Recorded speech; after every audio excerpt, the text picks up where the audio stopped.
Live, love, laugh, learn, and lighten the heck up.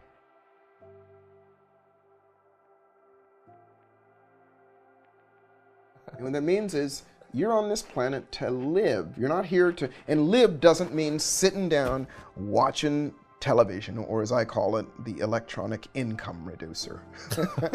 Live means get out and live your life. You only got one of them. Move your body, interact with other people, do things. Do things. From the very first question that you asked me about the book, and what I learned in the book was to do. Don't just learn, don't just sit and do, you do something, interact. So live your life. Love, we already talked about that. Love yourself, love as many people as you possibly can. It's what we're here for. Love is happiness. It's what makes us human beings. It's what we're all after. Find a way to do as much of it as you possibly can. Laugh for all of the right reasons, meaning when we laugh, we're healthier, we're happier. It makes the blood flow, we breathe better and all those things. Laugh as much as possible. We create the energy, we attract more and all those things. Learn, always be a student. To this day, I still spend a lot of money on seminars and workshops and books and recordings and things like that, because learning is, the day you stop learning is the day you start going the other direction. And learning, again, does not mean sitting in front of the television and watching a sitcom or some other, show. I'm not knocking them, but use it in moderation. Learn stuff. You should be learning something every day. At the end of the day, you should say, what did I learn? And you should go back over it. You should go back and go, well, this is what I learned. The mind is the most unbelievable computer, and it's got endless storage.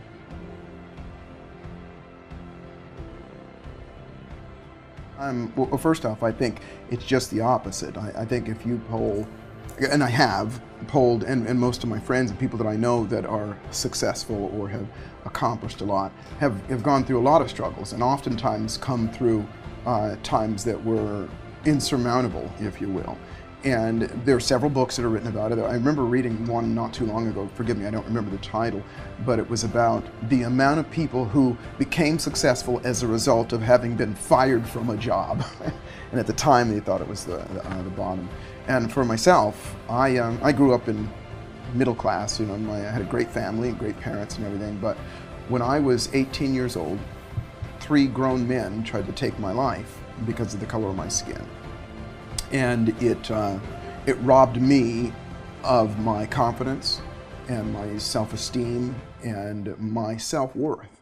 And I wound up homeless. I live in Los Angeles now, but I lived in a place not too far from here called Lancaster, and I lived in a cardboard box. And what changed it for me was somebody gave me a book. And it was somebody that I didn't know, was a kind person that gave me this book, and the book was called Think and Grow Rich by Napoleon Hill. Greatest book ever. And I was, 18 years old and didn't want to read it, but he almost forced me to read it, and I begrudgingly read it. And when I read it, it changed everything. It changed how I thought about myself, and I recognized that I could change myself, how I thought, how I felt about myself, and how I viewed the world around me. And I did some of the fundamentals in the book, which 2 things happened. Number one, doing them, my life changed, I changed, and I started to produce more. But it also made me recognize that it wasn't just the knowledge. And I remember thinking this at the time, David, that it wasn't just what was in that book, it's what I did. And when I went back to that person to thank him and to tell him, to ask him what I could do for him, what he said to me was, what you do for me is what I've done for you. He said, you help as many people as you possibly can change their lives. And at first I didn't take it seriously, but as I grew and started to recognize that's my calling, and that's what I love to do, and that's why I do what I do now.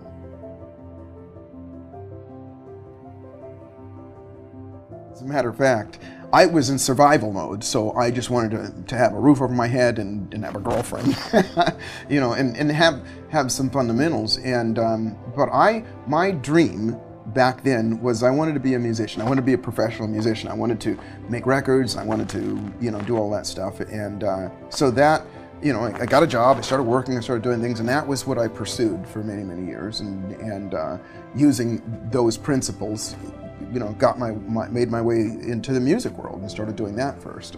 And then I got a recording deal in 1990, Yeah, in 1990. And the record company, they gave us the money, they started to produce the record and everything, and then the record company changed hands. They sold to another company, and I got, my person that represented me left the company, and I got, so I was stuck in there and I couldn't make music because the contract wouldn't let me do it.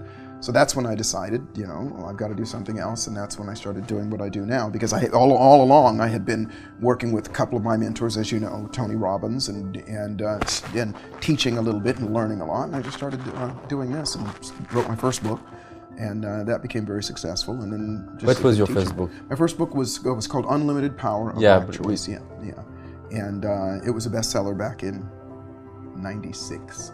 And, yeah, way long time ago, and then from there I started enjoying. Well, first I also got a degree in psychology, and I opened a practice in Los Angeles, seeing every known weirdo you could possibly imagine. And I say that jokingly because people have challenges all over the place. And I became very proficient in helping people get over fears and phobias and emotional challenges and those type of things. And again, I was working with Tony at the same time as well. And I started to recognize, well, gosh, one-on-one is great, and I still love to do that. But to reach more people, I needed to have larger audiences. And so I wrote some more books and started doing more of that. And that's kind of what I do now. Yes.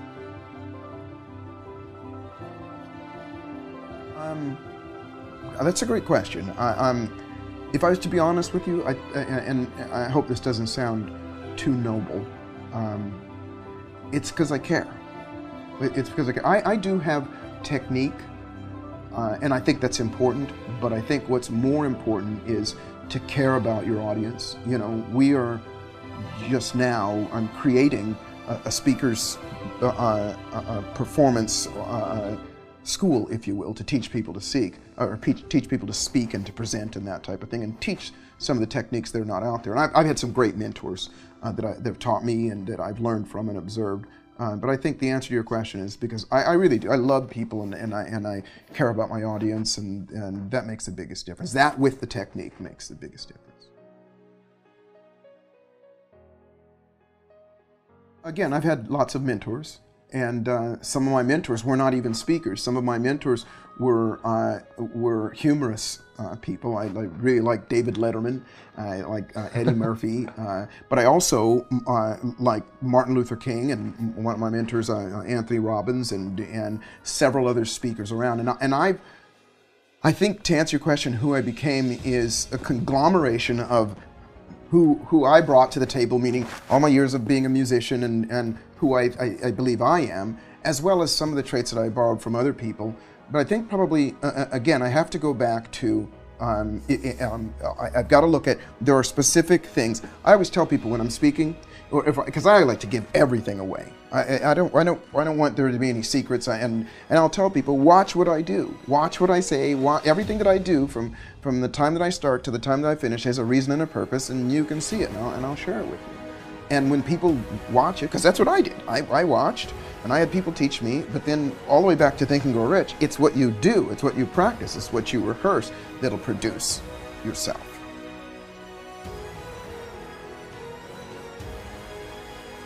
I didn't have fears of not succeeding, but I had, believe it or not, an extreme fear of rejection, or what some might call stage fright. Believe it or not. I didn't like to call it that at the time, but I just get so nervous before I go on stage. And now? Now I fall asleep before I go on stage, literally. But it's because of something, I believe in, even whenever I speak, if anybody has ever, if I've had the privilege of speaking with somebody, they know that I'm not going to just give a speech. They know that I'm not just going to help them feel good. I'm going to teach them to do something, because that's so important. And so using a technique, I ridded myself of the fear of rejection, ridded myself of stage fright, and replaced it with relaxation and calmness, to the point that before I go on stage, literally I'm yawning. And it's a technique that's it's simple, not necessarily easy, and if you practice it, if you do it, it just works. And that, I gotta be honest with you, allows me to be spontaneous and fun and relaxed and be able to go anywhere I want on stage, because I'm not worried about anything, or I'm not stressed.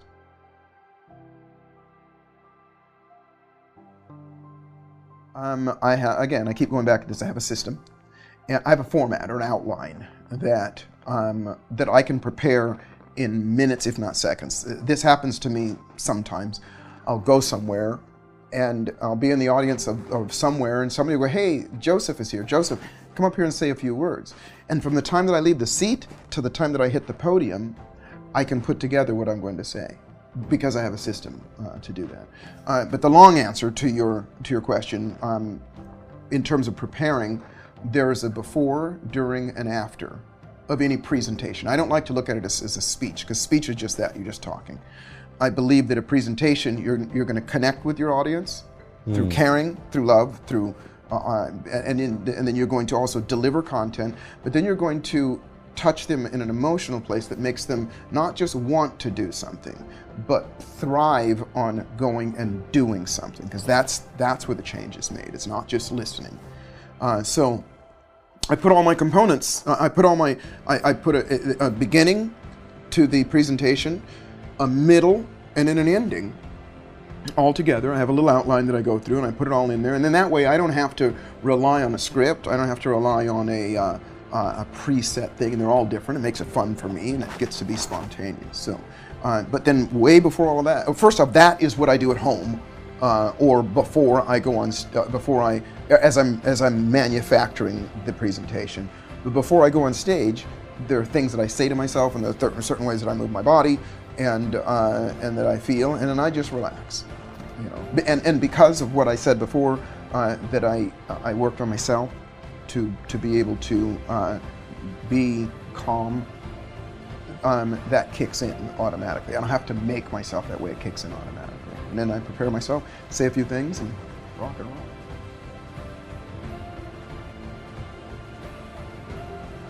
Here's what I would say. The simple answer is, the reason that they don't succeed is because they don't apply what they learned. You know, we've all heard the saying that knowledge is not power, and it's true. Knowledge is just potential power. There's knowledge in books. There's knowledge. You know, somebody told me that, and I believe this, that 80% of all of the knowledge since the dawn of time is on the internet somewhere. You know, if you want to know how many stitches there are in a soccer ball, you can look it up, and that information is there. And the how-to information and the how-to books, you know, it's called shelf help. You know, instead of self-help, people get the book and they put it on their shelf, and they may read it, but they don't do what's in the book. I think the biggest difference in why people don't and why people do is in the actual activity that they do with the knowledge. I always say that knowledge is stored information. Wisdom is knowledge that is acted upon. It's applied knowledge. So if you learn something, then do something about it. And the best books for me, and that's the way it was in Think and Grow Rich. And every single book that I write, and every single presentation that I do, I'm going to have people do something in the moment, and then I'm going to give you something to do after, so you get a result. And in Think and Grow Rich, that was in that book. It said, do this, this, this, and this, and that's what I did. And as soon as I did, I felt better, and things started to change.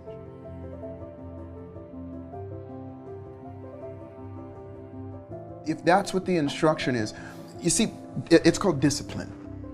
And discipline, to me, means doing the prescribed activity as prescribed, even if it's difficult, no matter what. I repeat myself. Doing the prescribed activity as prescribed, even and especially if it's difficult, no matter what. That means if it says to lift that weight 50 times, then rest for 10 minutes, and then lift it another 50 times, then you do it. And when it's, you know, repetition number 20, and it's hard to do, the instruction said to do it 50 times. Do it 50 times no matter what. And activity means don't just do it once, do it how many times it said to do it. And so, and again, to me, that's the answer to your question. And it's maybe it's a two-part answer. The reason why more people aren't successful, for lack of a better term, is because they don't do what they know, what they've learned. But the underlying question is, why don't they do what they know? Yeah. And that answer is multifaceted because people are multifaceted. People may feel like they can't. People may feel tired. People may not have the energy. People may feel like because somebody said to them when they were 10 years old bothers them. People may have fear of failure, fear of success. There's a whole lot of different reasons. But all of those reasons can be dealt with. And I always say there's a difference between simplicity and ease. I'm not saying that things are easy, but they're easier than the school of hard knocks to do it once or twice, or to do it in the very beginning to get that stuff out of the way. So life is much simpler than we've been led to believe. If you do the simple things now, then it's going to be easier for you later. You know, it is probably, it's a toss-up for me between what is more important, the personal development side, teaching that, or teaching people the health and wellness, because they're both important. However, I will say that if you don't have your health, you're not going to perform as well over here. If you have diminished health, then you're going to have diminished energy, and all kinds of things are going to be a result of that. But just from a basic format, if we're looking at the ability to go further, faster, your health, your wellness is a direct link to that. So I would say that you got to have this foundation, but most people don't want to hear that. Most people want to hear, how do I make more money? How do I get a better relationship? How do I get a better car? How do I do all that stuff now? And they'll drive themselves crazy, staying up late and doing all kinds, and they'll run their health down trying to get here. And the old saying is, some people pick the fruit and some people study the root. I say, pick the fruit and eat it while you study the root. Do them both at the same time. Let's get healthy while you do the other. I'm not saying you got to, stop your goals and everything and get healthy right now. I'm saying let's do it all at the same time. And you'll move further faster.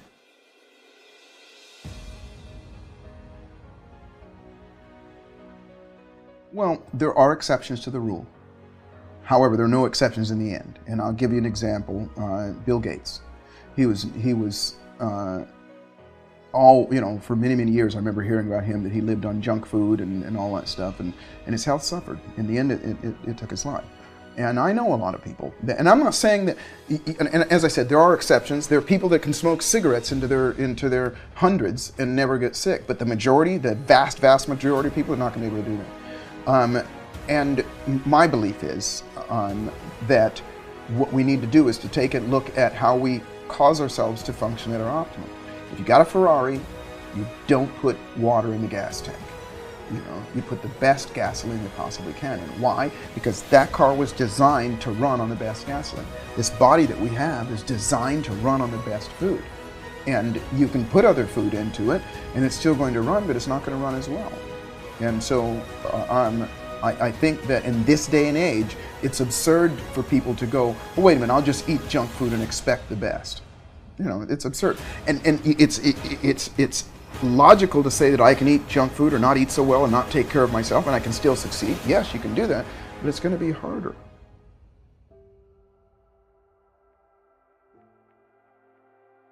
And first off, I want to point out that I believe it's not just the food. There are 8 principles. It's the air we breathe. I call these the 8 pillars of health and wellness. The air we breathe, the water we drink, the food we eat, the thoughts we think, the moves we make, the words we speak, the things we seek, the sleep we take, and the thoughts we think. And what happens is when you change any one of those things, then it changes everything. It changes it just a little shift in one of those areas will change everything. So food is just one portion of it. It's a big portion of it, but the most important thing is the air we breathe. Try to stop breathing. It's over. But the reality is in one of our workshops, I teach people how to breathe. Most people don't. We think, well, I breathe all the time, but most people, in my opinion, about 80% of the people out there are getting 2/3 and maybe even half of the oxygen that they can get. And it's the most important things. Your cells need it. You need it for energy. You need it for all that stuff. They're breathing in such a way that they're getting a third to half less oxygen than their body should be having. And if you just change that one thing, change how they breathe, their head gets clearer, they think better, they have more energy. Yeah. I guess I can. One of the I'll watch this, okay? And if you, I think you saw me at one of the workshops, so you may be different. Yeah. Take a deep breath right now. No? Yeah, right now. One more. Okay, so you're actually better than most, okay? Because here's what most people do. And again, I'm not going to assume that because you saw me do this at the health seminar, that this is the reason why, but you're breathing better than most. But here's how most people breathe. I'm going to exaggerate a little bit. Most people, when I say take a deep breath, they go like this. Yeah. Okay? And they breathe up here. But our lungs are shaped like this. They're bigger on the bottom, they're narrow at the top. And what happens is when people breathe like that, chest comes up, shoulders come up, chest comes out, head comes back, and their stomach goes in. It's the optimum of the way the lungs are supposed to work. The stomach should come out when we breathe. And yours is, by the way, a little bit, when you're doing that. And it's because we're filling up the bottom of our lungs first, and it's our diaphragm that pulls down that makes air come in. When most people are breathing, they're going, and they're pushing their diaphragm in, which is cutting off the bottom third of their lungs. And they're not getting the oxygen they need. And it's the most important thing that we do. You'll see people, they're tired all the time. If I just show people how to breathe and then teach them the process of doing it how X amount of times a day, then it won't take very long before they get used to it because they feel good and their body will adapt to doing it better. So we call it deep diaphragmic breathing versus stress breathing up top.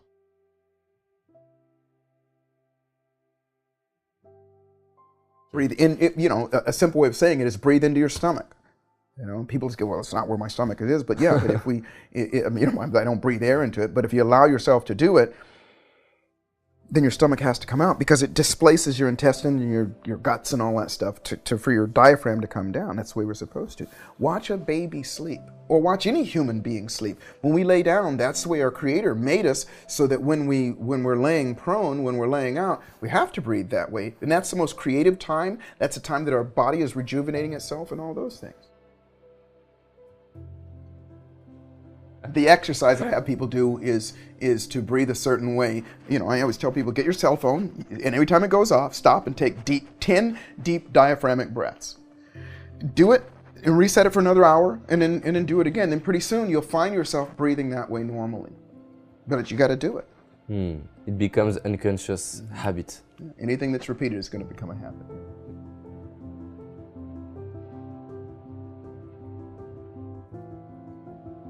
Well, it's not so much a suggestion as much as a result of doing several other things a certain way or a different way than most of us are normal, your sleep will change. I sleep about 4.5, maybe 5 hours a night, and I've slept that way for 25 years now. And I wake up energized and excited and alert, and I go right to sleep. I have no sleeping problems at all. I sleep on airplanes. I was telling this to somebody the other day, the longest I sleep these days is when I get on an airplane. I can get on an airplane and fly to France, and I'll sleep from the time I leave Los Angeles to the time I land in Charles de Gaulle, straight through. So I can sleep as long as I want to, but I don't have to. I wake up every morning with no alarm clock, eyes wide open.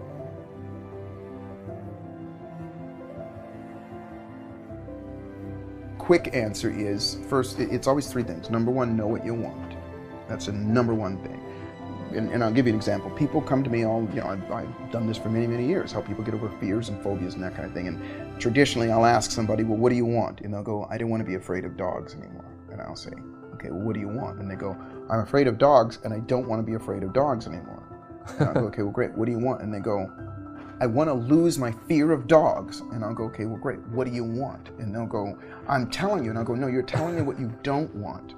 Because I know, because they're going, fear of dogs, fear of dogs, fear of dogs, they're telling me what they don't want. So if I get them to the point that I go, what do you really want? And they go, I want to be able to hold a puppy and feel excited about it. Then three things happen. Number one, I know I'm pointing them in the right direction. And I can give them what they want, not what I say they want. And they feel it, which is number two. And then number three, they experience what they want, and I can capture that.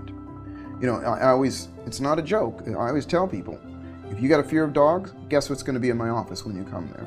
A dog. You got a fear of heights, we're going to go up skydiving. You get a fear of closed places, we're going to go in an elevator.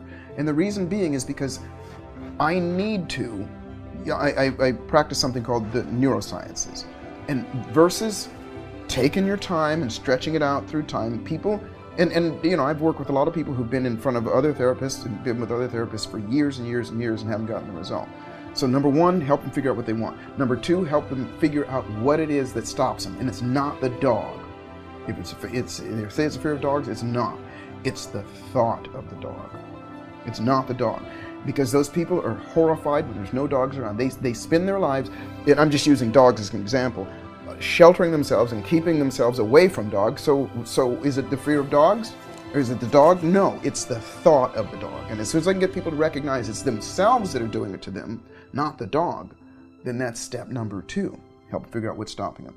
And then number three is to bust open that thought and emotional pattern, meaning help them, while they're in it, get away from it.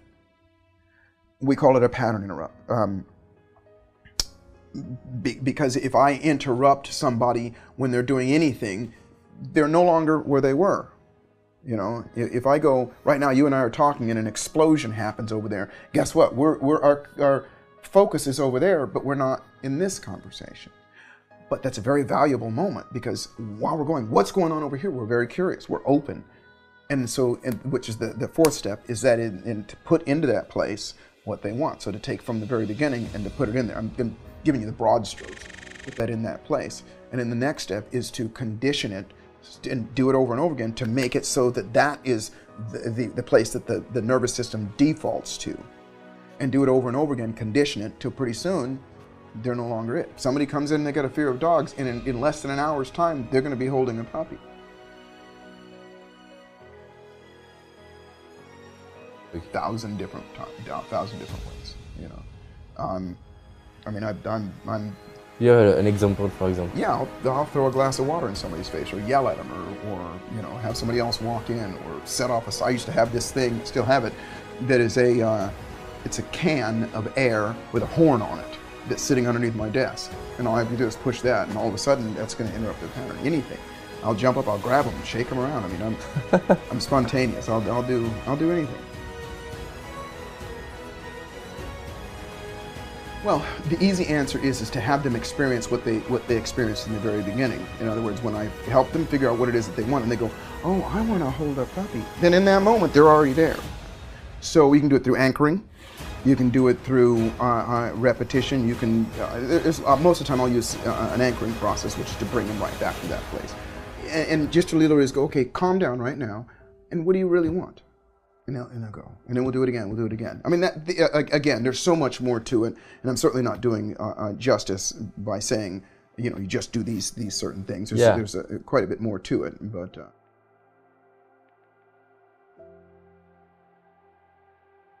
I'm not going to say I have bad mood. What I have is, I'm human. Yeah. Yeah. You are, yeah. Truly? True. Yes. Contrary to popular belief. Gosh, I have times when there are a lot of things that will happen. I'll give you an example. Here's what I would consider what you might call a bad mood. Something stressful will happen. Yeah. Perfect example. Okay. So I'll say yes. However, mine are extremely, extremely short, habitually now. And that's what we want. I'm not saying that... It is my second question. How do you shift it? Well, because of what I've done, a process that I've done. Several processes. One in particular, something I call the stop technique, which is one of the things that we teach at our seminars, which is to replace a bad emotion, maybe a reoccurring emotion, fear, anger, frustration, whatever, with a great emotion, and make it so that the bad emotion or something that happens triggers you to feel good. And I'll give you an example of how it works. It's a long process, but too long for us to explain here, but I'll give you an example of the end result. I was just in Italy 3 weeks ago, and my promoter and business partner and I had to fly to London.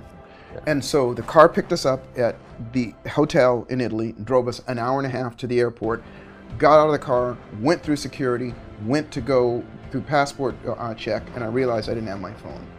I left my phone in the car. And in that moment, I was in a bad mood. In that moment, I panicked. I'm in a foreign country. My business partner had already gone through the line. He was already on the other side. And I had no way, and for a second, it's just like, I got no phone. And it's like, you know, have you ever lost your phone? Yeah, it's just like, for a second. But then within, seriously, 10 seconds, maybe 15 seconds of panicking, my brain went, hey, well now I get to get an iPhone 5. And that's how quickly I got in a good mood. And I use that as an example because, I mean, that's pretty serious stuff, losing your phone. And what I'm saying is that's a result of what I teach. Yeah. Because I believe I can't teach theory, I've got to practice what I preach. And I'm not saying I was ecstatic about it, I was happy about it. But one of the things that I did, I went, hey, well, I get it, because I was in a better mood now. But then my brain started to work.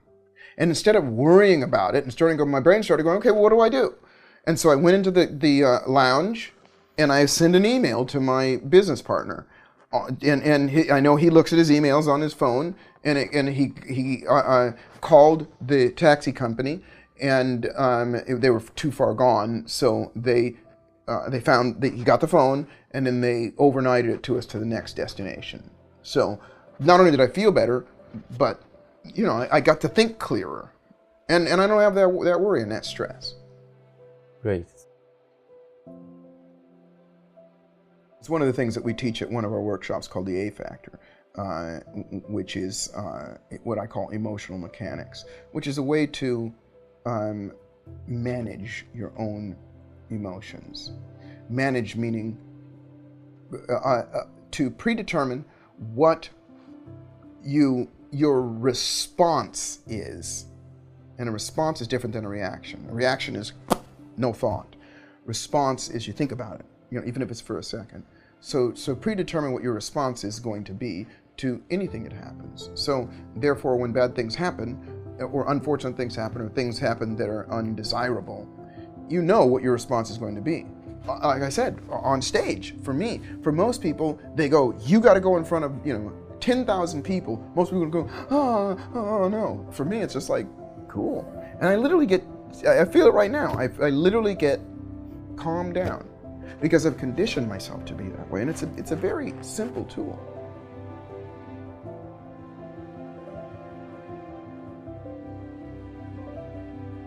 Well, I am. You are right now. Yeah, but you are right now. How the people can get happy now? Get the book and read it, number one. And number two, do what's in the book. I wrote the book with specific things to do in the book, but because we're on camera, I'll tell you a couple things. First off, everybody, happiness is not the goal. Happiness is the journey. Yeah. Okay? It's not, I'm going to work really hard and then I'm going to be happy. That's a recipe for disaster. And everybody has their own brand of happiness. And it can be used in many, many aspects of our lives. You know, I do a lot of business training. And businesses bring me in because they want to help for themselves and for their teams to be more effective. More effective at what they do, if it's making something, or typing something, or searching something, or sales, or whatever it is. They want to be more effective. But it's still the same thing. They're not effective because they're not in what I call the zone. The zone is, and I work with sports figures and people from all walks of life. And so I'll use a sports example as an example. When you work with somebody, say like a basketball player or a golfer or something like that, they always say the same thing. Yeah, when I'm in the zone, I know everything else, nothing else matters. I'm focused on this, and everything slows down, and that's called being happy. You know, the example I like to use is when I grew up, I was quite a lazy kid. You know, I just was. I didn't like to do my homework. I didn't like to do my chores. You know, I was just lazy, and I hated with a passion to get up early in the morning. School days, forget it. It was just horrible. That I look back on it now, but it was just how I was as a kid. But I used to love to go fishing. We grew up in Hawaii, and I loved to go fishing. I couldn't tell you what 7 times 7 was. I couldn't tell you what any of my multiplication, but if you asked me what kind of fish that was or what it ate or where it lived, I could tell you everything. If I knew I was going to go fishing the next morning, I'd get my work done, I'd get my homework done, and I'd get up at 4:30 in the morning while it was dark outside with no alarm clock because I was happy. That level of happiness. And all I'm saying now is everybody has that in their lives in many, many different things. Even if it is, relaxing or watching television, you have an area of your life that if money and time were no object, you do it all the time. And so through the neurosciences and something called neuroplasticity, meaning how our brain is flexible, to take that same emotion called happiness and put it in the areas where you're not effective. In other words, salespeople have fear of rejection. What if you can take that place where they have no fear and put it in there? And I just call happiness, it's different for everybody, but most people don't know what it is. If I ask 100 people, what is it that makes you happy? They always go like this. Well, my kids make, no. I like to ride my motorcycle. And they guess at it, which means they don't know. It's not right on the tip of their tongue. When they, and again, I'm not trying to sell books, but when you read the book, you get the opportunity to list it and put it down exactly what it is. And now we have a menu to go to. So when they go, what does make me happy? Well, my children make me happy. I like to go skiing. I love to do, be with my wife or my husband. I love to, shoot bow and arrow. And they got all that stuff right there. But as they seek it and as they think about it, they feel it. And that's the important part, is for people to recognize that getting happy now is simple as thinking about what it is that makes you happy. You're happy right now. And anybody can do it. I always jokingly say that I don't care how bad a mood you're in, how depressed you are, if you value money and I give you $1 million, you're going to get happy. You're going to go, whoa, thanks. You're not going to be sad anymore. So getting happy now is not really the question. It's getting happy, staying happy long enough to do a process so that the happiness becomes your default. What I just told you about the phone is because I'm happy. I was happy. It's just like I get to get a new iPhone because I haven't had a reason to get an iPhone 5. Because I love my iPhone 4.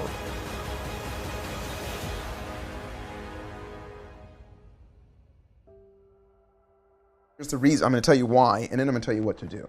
Here's the reason why. It's because you didn't set what the next thing is. In other words, the old example is when the men that went to the moon, when they came back to Earth, most of them got depressed. Because what do you do after you've gone to the moon? What makes people happy is what you're going to get, what's going to happen, what you're looking forward to. Remember, it's the journey. It's not what you get. So you're going, I got my goal and I'm not happy. Well, proof. It's not the goal that makes you happy. It's the achieving the goal. So that's why. But here's what you do to change it. What's next for you? What's the next greatest thing? You shared with me before, you've got all this stuff, and now you're going to take all this information from all these wonderful people that you've gotten all this information from, and you're going to put it in a place where other people can access it. What do you think about that? How do you feel about that? How do you feel about when that's done? Yeah, happy. Yeah, look at you. Your eyes went up like that and you got happy, okay? And that's what you're after. So the key to it is, and then by the way, that's going to come to fruition too. There's going to be a day when that's done. So instead of waiting next time till that's done, plan something ahead of it. I said this, I was in Finland, I was in the whole Europe tour about 3 weeks ago, and I was in Finland, and they kind of asked me the same question, and I said, well, I set myself up to feel happy all the time. As I said before, I'm a musician and still love to play music, and one of my favorite instruments is bass guitar. And so last year, actually the year before last, I said, well, I'm gonna complete my collection, and there were 4 new bass guitars that I wanted. And people go, well, why do you need more than one? Well, why do you need more than one pair of shoes? You need them. So instead of going and getting, and they're very expensive, they're very rare, and they're custom made. So instead of going, make me these 4 basses, what I said was, make me one, and they take a year to be made. So I ordered all 4, actually I ordered 3 of them, but I had them delivered. One was a year, and then another one was 6 months after that, another one 6 months after that, and then I just ordered one, the last one, and it's going to be done 6 months from now. So guess what? For 2 years, I get to get another bass. I get to get another bass. And as silly as that sounds, I'm happy. And in the back of my mind, it's going. That's what I'm going towards. And people can do that. You don't have to get a bass or anything expensive. You can go, I'm going to, whatever it is that you want, place it in your subconscious mind that you're going to get that you're just going to go after. Put the carrot on the stick, and you're going to, it's one way of keeping an undercurrent of happiness, because it's an expectation of something wonderful happening. So instead of waiting till you get this goal of having all this information in this site and so on, what's after that? What's after that? And keep it going.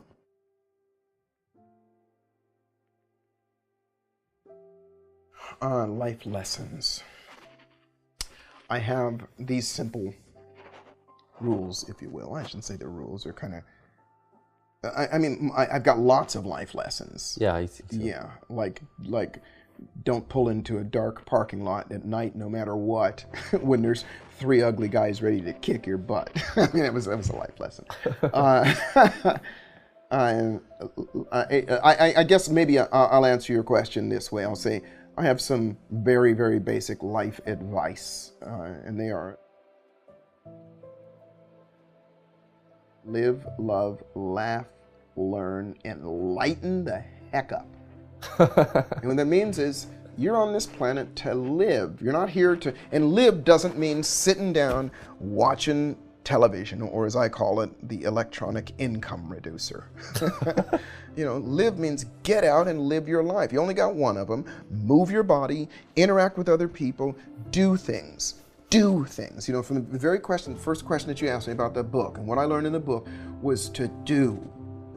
Don't just learn, don't just sit and do. You do something, interact. So live your life. Love, we already talked about that. Love yourself, love as many people as you possibly can. It's what we're here for. Love is happiness. It's what makes us human beings. It's what we're all after. Find a way to do as much of it as you possibly can.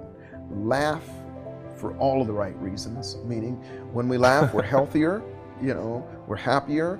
It makes the blood flow, we breathe better, and all those things. Laugh as much as possible.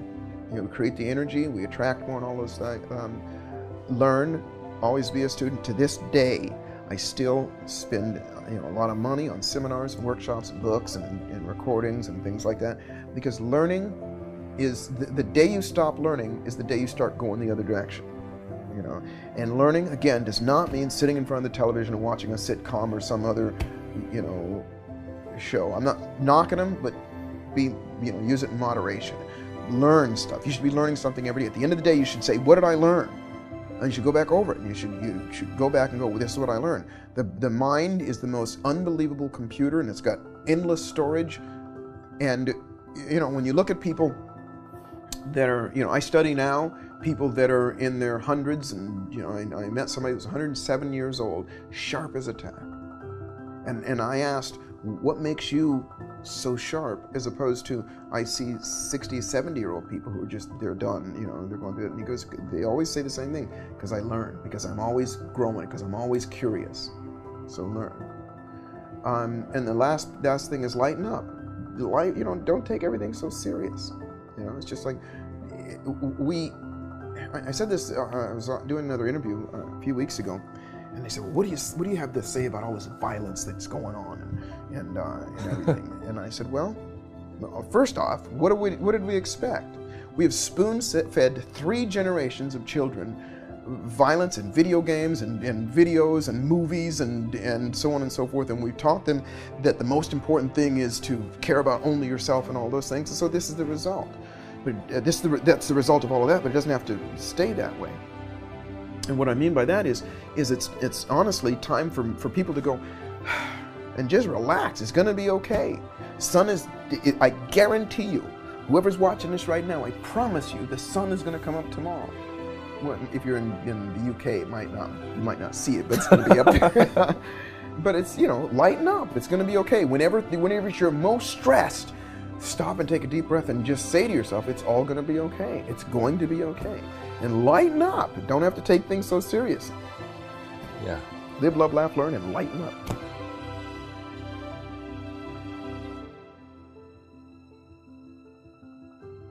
To do that? Yes. Yeah. Turn on the television, play video games, and just do nothing. Nothing. Keep a closed mind. All the things that I said before. Yeah. Don't have fun. Have a closed mind. Do not allow yourself to learn. Do not allow somebody to push you. Don't allow yourself to be uncomfortable. Stay complacent, and you will become a loser. Period. Great. And give up. Stop. The amount of people that fail is directly proportionate to the amount of people who give up. So you have to learn to give up. Yeah. And unfortunately, we're being taught it every single day, you know. But that's my answer.